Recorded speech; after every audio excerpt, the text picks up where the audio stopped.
Salam sehat dan semangat. Dalam dunia usaha, kompetisi pasti terjadi. Perusahaan akan terus berupaya untuk dapat bertahan dalam situasi yang sangat kompetitif ini. Bahkan tidak hanya bertahan, tetapi juga akan berupaya memenangkan persaingan yang terjadi.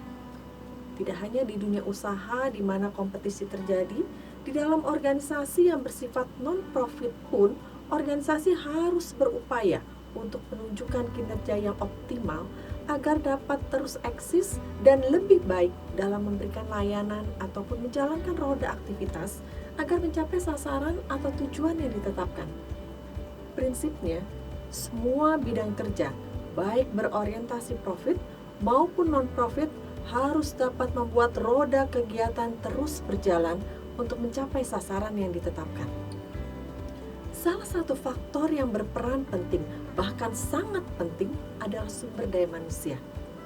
Manusia bukan sekedar alat untuk mencapai tujuan organisasi, tetapi manusia juga sebagai aset yang menentukan jalannya organisasi dan sebagai aset yang terus dapat berkembang dan dikembangkan.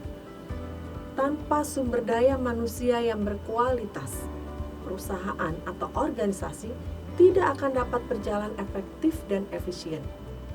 Oleh karena itu, sumber daya manusia yang dimiliki harus dikelola dengan optimal, dengan sebaik mungkin, sehingga setiap individu dapat menunjukkan kinerja yang optimal dan memiliki kontribusi terhadap perusahaan atau organisasi, serta individu itu juga dapat berkembang. Pengelolaan sumber daya manusia ini tidak dapat dilakukan dengan asal-asalan. Organisasi harus memiliki sistem pengelolaan yang sistematis dan terstruktur. Dengan demikian, setiap program dalam pengelolaan SDM, sumber daya manusia, harus saling terkait atau terintegrasi. Dalam hal ini, organisasi dapat menerapkan pengelolaan sumber daya manusia berbasis kompetensi atau yang kita kenal competency-based human resource management. Bahwa semua program pengelolaan dan pengembangan sumber daya manusia mengacu pada kompetensi yang ditetapkan, baik kompetensi pada tingkat organisasi, tingkat jabatan, maupun individu. Organisasi perlu membangun sistem kompetensi. Dalam hal ini, kompetensi dibentuk dengan mengacu pada visi, misi, dan strategi organisasi. Selanjutnya, diturunkan menjadi kompetensi bidang jabatan. Seluruh kompetensi ini dikompilasi dalam bentuk kamus kompetensi yang berisi penjelasan, indikator perilaku, dan skala dari setiap kompetensi. Penetapan kompetensi bidang jabatan ini dilakukan dengan melihat uraian tugas dari masing-masing jabatan. Disinilah organisasi perlu untuk melakukan analisa jabatan, untuk melihat uraian jabatan dan persyaratan jabatan. Dimilikinya profil jabatan ini menjadi acuan untuk mengembangkan program pengelolaan sumber daya manusia selanjutnya.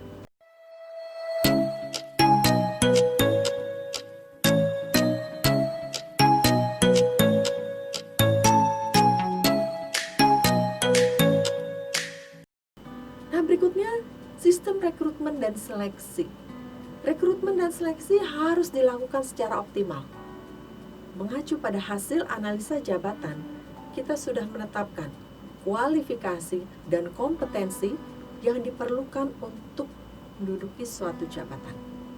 Perlu juga untuk melakukan analisa beban kerja, untuk menentukan berapa banyak orang yang diperlukan untuk melaksanakan tugas-tugas yang ada dalam satu jabatan. Tim yang menangani rekrutmen dan seleksi juga harus memiliki keterampilan untuk melakukan seleksi, baik itu yang dilakukan melalui berbagai tes, termasuk tes psikologi ataupun diskusi kelompok, juga keterampilan interview. Untuk mengelola sumber daya manusia yang sudah ada atau sudah bergabung, organisasi juga perlu memiliki sistem untuk mengelola sumber daya manusia tersebut. bagaimana menerapkan aturan-aturan yang diberlakukan agar setiap sumber daya manusia memiliki moral dan perilaku kerja yang baik sesuai dengan standar atau yang diharapkan oleh organisasi. Juga pemberian reward dan compensation benefit harus dibuat menarik dan fair. Sistem compensation benefit perlu dibuat menarik untuk bisa mendapatkan karyawan yang berkualitas, fair, sesuai dengan beban kerja dari setiap jabatan, serta dapat meningkatkan kinerja. Artinya, sistem harus membedakan antara karyawan dengan kinerja yang biasa-biasa saja dan karyawan yang optimal dalam bekerja. Atau dalam hal ini, organisasi menerapkan pay for performance. Nah, penerapannya harus dimulai dengan melaksanakan evaluasi jabatan, penetapan struktur gaji, dan juga sistem pemberian imbalan tersebut. Dalam kaitan dengan pay for performance, ini harus ada dasar pertimbangan yang jelas. Dalam hal ini, kinerja karyawan harus terukur secara objektif. Oleh karena itu, organisasi perlu memiliki performance management atau manajemen kinerja. Penting sekali untuk merancang sistem penilaian karyawan dan menyusun tools atau alat yang digunakan untuk menilai, serta mempersiapkan orang-orangnya, dalam hal ini para atasan yang akan melakukan penilaian. Tapi tidak sekedar penilaian di akhir periode, tetapi juga bagaimana atasan atau leader juga mampu untuk melakukan coaching dan konseling. Dalam hal ini, coaching dan konseling dilaksanakan untuk memastikan karyawan bekerja sesuai dengan track atau standar yang ditetapkan, dan pada akhirnya, pada akhir periode penilaian bisa mendapatkan penilaian yang maksimal.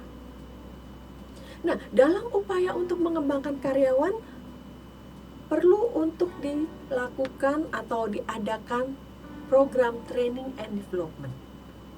Program pelatihan yang dipersiapkan untuk karyawan bukan sekedar topik-topik yang menarik, yang bagus, atau yang sedang tren saat ini, tetapi sesuai dengan kebutuhan pada jabatan yang dipegangnya dan sesuai dengan kebutuhan individu tersebut.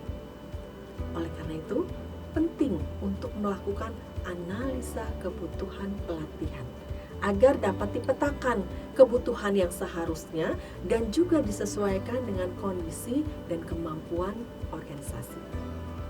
Nah, agar pelatihan juga efektif, artinya memiliki kontribusi terhadap perubahan perilaku kerja setiap sumber daya manusia yang mengikuti pelatihan tersebut, maka perlu untuk dilakukan evaluasi pelatihan.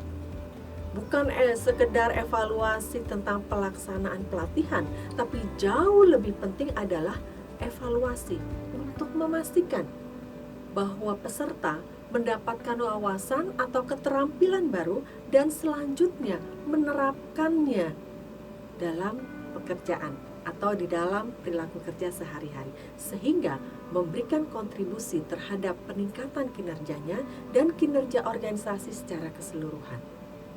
Program training and development ini juga nantinya terkait dengan pengelolaan talenta atau yang disebut talent management. Orang-orang yang akan dikembangkan secara karir adalah orang-orang berkualitas berdasarkan penilaian kinerja dan kompetensinya, serta dipersiapkan melalui program pengembangan. Dengan demikian, sumber daya manusia yang dimiliki oleh organisasi pada akhirnya bisa menjadi aset yang berharga untuk organisasi tersebut. Nah, dengan pengelolaan sumber daya manusia secara optimal, bukan hanya tujuan organisasi tercapai, tetapi juga individu tersebut atau setiap sumber daya manusia yang ada dapat mengembangkan potensi dalam dirinya serta mencapai kepuasan kerja. Nah, secara lebih detail tentang pengelolaan sumber daya manusia, Anda bisa menyaksikan pada video-video yang selanjutnya. Semangat berkarya secara optimal.